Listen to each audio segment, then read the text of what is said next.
Alright people, don't forget to subscribe and hit the bell notification. That way you'll know when I upload the next video and you'll be supporting my channel. Follow me on Twitter. Every time I upload a new video, I'll be tweeting.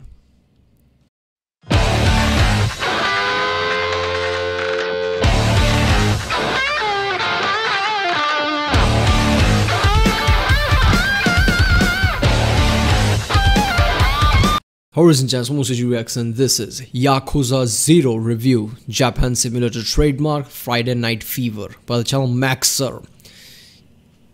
Kiryu-chan? I don't know what that means. But yeah, Yakuza 0. I've heard of the Yakuza series for a long time now, never played one. But everybody just praises it. Yakuza is a great game. It's a weird GTA style, but it's, basically crime syndicate type of thing. If I were to imagine, I think it's much closer to the Sleeping Dogs than it is from the GTA, right? I did play just Sleeping Dogs. It was incredible.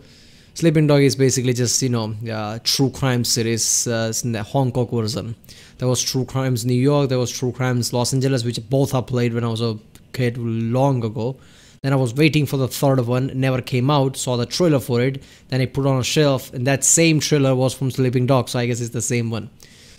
So yeah, so basically Yakuza 0 is going to be, somewhat, crime-based fighting, but somewhat RPG elements too. I don't know, I just heard things about it, never saw an actual big-ass gameplay, just some bits here and there. But yeah, Maxor clearly is going to do justice here with his review, so let's watch this one. Remember people, if you like my reaction, don't forget to like and subscribe so I know which type of videos to react to more. Check out other reaction I did, there's the link in the description. Check out the cards, check out the cards. Yeah, let's watch it. There are spoilers in this video. Yakuza 0 is a groundbreaking business management and unhinged violence simulator where the player is tasked with the thorough exploration of people's faces using your fists. In this Oriental-inspired entertainment product, it's up to you to beat dastardly criminals nearly to death, manage the economy, manage women as a pimp, do the yoinky-sploinky, grant pizza to the illiterate, and so much more. In the backdrop of a murder mystery crime drama incited by rampant real estate speculation, we play as the hard-boiled Yakuza, Kiryu Sabumafu, and Garo Meningitis as they prowl the streets of that weird city from Persona 5. Along the way, doing an excess of justified self-defense mugging to spend their ill-gotten gains on increasingly odd behavior, all in an effort to untangle a sinister power struggle taking place within the Silly Spaghetti People Club, with such esteemed members as the entire cast of Goodfellas and a Sundowner from the Metal Goose series. Of course, innocents will be caught in the crossfire. It's an inclusive game, but whether I was on the stage, getting invested in the plot, performing gentrification, or just watching literal in-game pornography, I was always held at the edge of my seat, wondering what could possibly come next. So despite the darkness and absolute certain murder, it maintains a tonal dissonance I can only describe as neck-shattering in a way that is always a breath of fresh air. With all this said and done, I invite you to enjoy the bizarre world of Yakuza 0 and the thrilling experience of its dimensional karaoke.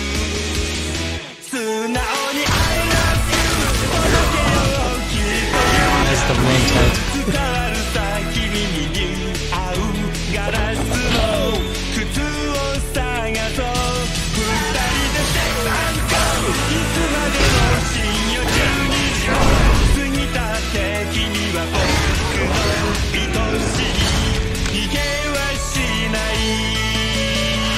There is no better place to start than with the various methods we employ to atomize people into their base particles. With 2 playable characters and 8 unique fighting styles, there is always variation. And for the blind people in my audience, Yakuza is a beat-em-up in the most literal sense possible, matching the player against absolute Mongolian hordes of strange characters, such as goons, bikers, your own Yakuza, men in black, and Chinese men. Don't worry, these delicate hands would never kill anyone unless they don't subscribe. Ring that like button, smash the bell.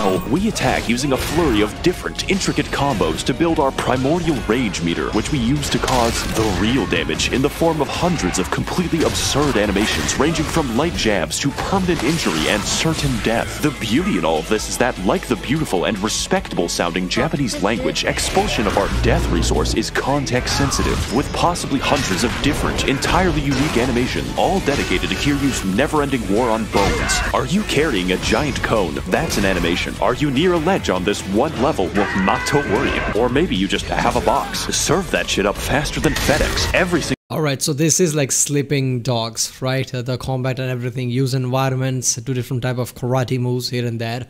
Rage meter, I don't know how rage meter works realistically in the world. I don't know how realistic this game is. But basically, if you fight and then rage meter fills up and then suddenly you have the last wind, that usually doesn't happen because by then you're exhausted mostly. So your rage won't have much output to it, basically. But yeah, just having rage meter there, and as soon as the fight starts, you engage it, kind of makes sense. You are angry, whatever. Single takedown is this gratuitously violent. But don't worry, neither of our characters canonically kill anyone. We just give them lifelong disabilities that are worse than death. Since I'm feeling generous, let's talk about exactly how. Playing as Kiryu Kazoo, our fighting styles consist of the Brawler, a classic, fast-moving fighting style focused on replicating the police experience. Rush Hour, a quick-attacking and dodge-heavy moveset well-suited to cowards. And Monkey Mode, which instantly adds several hundred pounds of muscle mass that you then have to drag around. It's not very good. Switching to our next character, Pirate Captain Garo Majima gives us the funky styles. As a thug, we have a wide range of generic moves and the fucking neck snapping power. I don't think they're going to get back up. As a breakdancer, yes, a breakdancer, we sacrifice takedowns for style in the most absurd and flashy way possible. And as a slugger, we cheat by pulling out the fucking baseball bat and wield it like nunchucks, letting us hit quite hard and exploit every boss in the game. He just can't do anything. On top of this, there are two secret fighting styles normally completely inaccessible to the player, and unfortunately the process for their acquisition is very interesting, one might say physically painful. As early as Chapter 7, you're given the business opportunity of establishing a whore monopoly, and Majima takes it with great enthusiasm. To unlock the final fighting style, we will have to run our cabaret club well enough to unseat the 5 prostitution daimyo of Japan. It'll be a fun side quest, I told myself, just like Oblivion. That's a fun game. There are many ways to run a high society cabaret club, like abuse, but a true manager of a great establishment has many factors to consider. Contrary to popular belief, all women are different, but like the caste system, all people can be classified. Our objective is to keep the customer as happy as possible by balancing our women's specializations. Some girls are cute, others are great at conversation, and some are skilled. Akina has a degree in biomedical engineering. Poor patrons, like me, have very low expectations and can be pleased with rubbing rocks together, while wealthy patrons have refined tastes like physical and mental abuse. Every employee has their limits, and it's up to you to stretch them as far as possible. Truly, we are the Bezos of cabaret. Now, if you'll excuse me, I'll be attending the poor people hunt. Of course, as a proper host, it's up to you to attend to every customer, whereupon things go from relaxing to batshit. Every time you wait a table, you'll I don't know why that moves also, we just dodges like that. I fuck this shit, man. I'm better than this.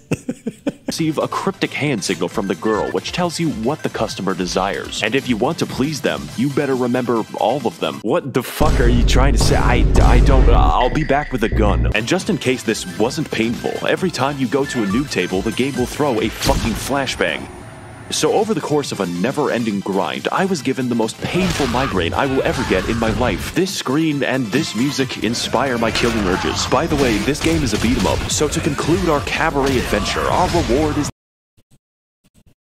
the Mad Dog style, which allows you to wield a knife and sprint at fucking breakneck velocity, striking your foes like a cracked up Doberman and unlocking takedowns that straight up kill people. Oh fuck, that looks pretty sharp. Anyways, good luck. Playing with the knife style is absolutely an experience, one that I would never repeat ever again. So oh my god, how many things you can do in the fight alone. So many different styles. I already like this game. So, you know, this has kind of like a Sleeping Dogs feel to it. The world, they have cars and everything. Basically with you know, advanced fighting than in the Sleeping Dogs. So yeah, Yakuza, and this is game from 2015, so I don't know, it must be better. Is it a remake or something, or is it some kind of a prequel since it's a Yakuza 0? I don't know. I heard that unlocking the other secret style involved 8 hours of the real estate quest. I probably had a PTSD attack.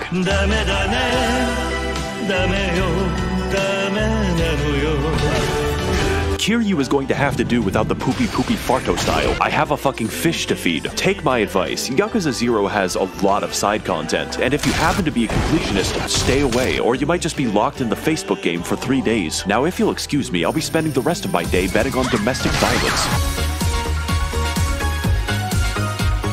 You know, when I first played this game, I expected brutal combat. I expected silly takedowns, but what I didn't expect was the hour I spent with the claw machine. Nice. I'm having a fucking blast. I don't think I need to play pool for 3 hours, but they just put it in. And let me tell you, nothing sells the fictional world of Japan better than a good night on the town. So at this point, I started wondering what kind of game I was actually playing. It turns out that Yakuza 0 is a lot like reality. You always need more money, mostly for upgrades where you inject money directly into your arms and collect every vaccine. But secondarily, healthcare never comes free. So every time you take damage, you're gonna have to consume to fill the void inside, or alternatively, That joke, he should have used that South Park clip where, the Cartman has AIDS or something, and Magic Johnson basically tells them that I just literally blend the money and inject inside me or something. He should have used that clip.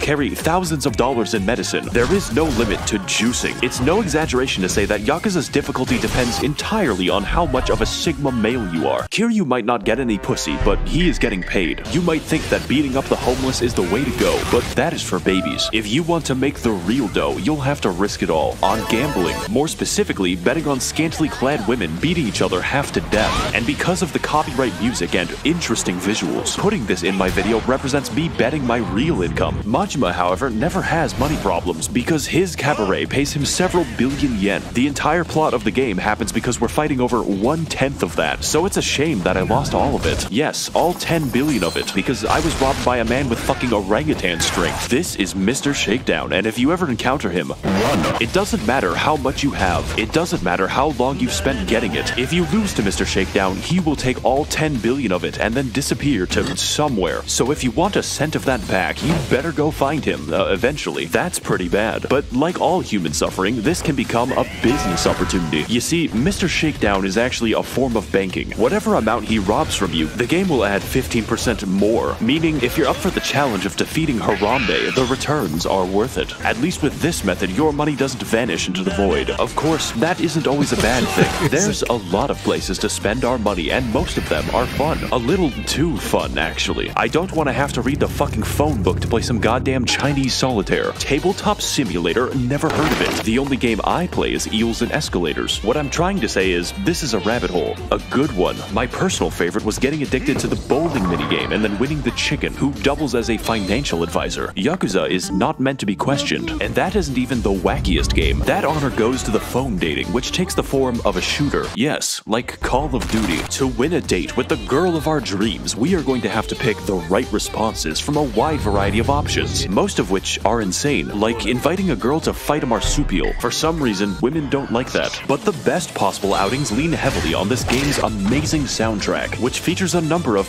Oh my god, this is such a, spread out game, but, I didn't see that coming. I mean, I know GTA 5, Grand Theft Auto 5 has a lot of different things that you can do in the game, right? So in that sense, I understand why sometimes people say this is like GTA, but in Japan, right? But to me, this feels more closer to Sleeping Dogs and way too much elements added to it. So many quests, so many different things you can do. Yeah, it's a nice one. So I guess when you really compare how many GTA type games there are, you think that there's GTA, Saints Row, Sleeping Dogs is just one, but why not? Then there is Yakuza series. I'm pretty sure there is more than one game from this series, right? I remember there was a game in 2006. So definitely there's two, if not more. beautiful karaoke themes, stylish disco tracks, and stellar emotional ballads. I am of course talking about the karaoke and the dancing, which are both incredible in their style and creativity. They are so out there, so truthful, and sound so good that I just couldn't get enough of it. In short, they're everything a dance should be. This scene tells me more about Majima than an entire Hideo Kojima script. Kiryu has never killed anyone, but let me tell you, this man knows how to murder a dance floor. He's gonna wow them.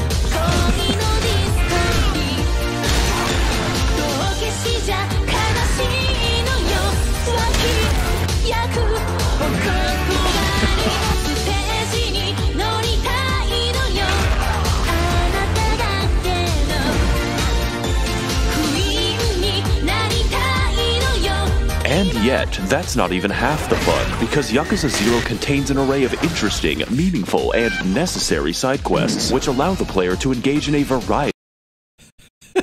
I love this, man. This is so good. The montage is so good. So I was dancing on the floor, then stabbed a guy. Then I was dancing on the floor again, stabbed two more guys. Then I did some karaoke. Girl walked in, I had to stab her too.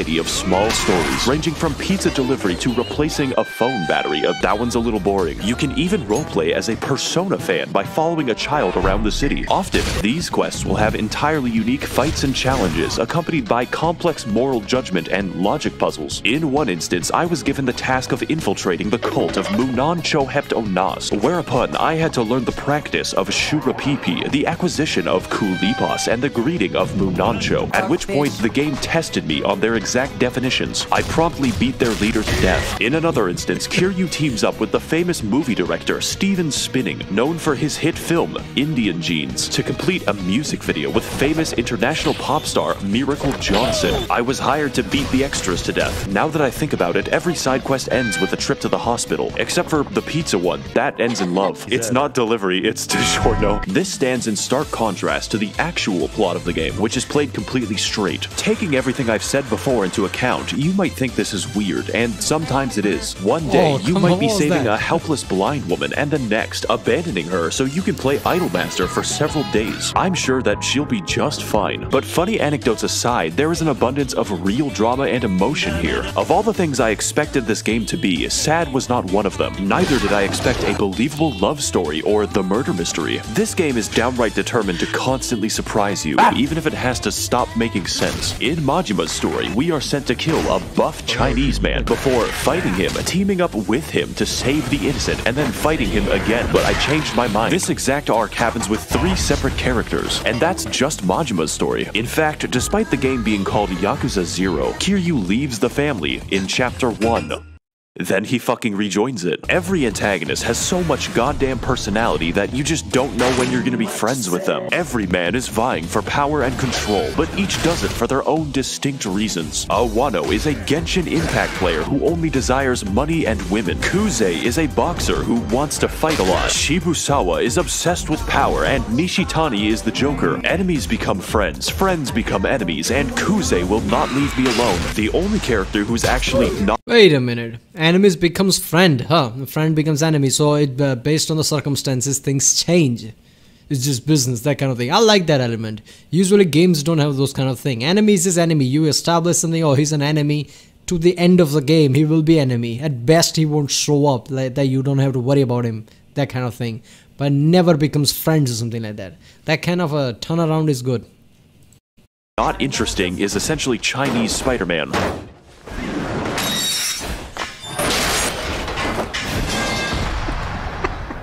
Holy shit. His defining feature is that he's ugly. Unless you play the Chinese version of the game, then he's weirdly handsome and also on the cover. But even when playing in the most serious of circumstances, the game still catches you off guard. A tense deal with a Yakuza boss can change seemingly at random into a ridiculous combat encounter fighting 90 enraged apes. Or in the case of Majima, a visit to the CIA becoming a fever dream in which you have to fight the buff cross-dressers. The game cares more about good gameplay and fun story than actually making sense. It's quite refreshing. Yeah, I still can get past the, by using baseball bat as nunchucks. That's just incredible.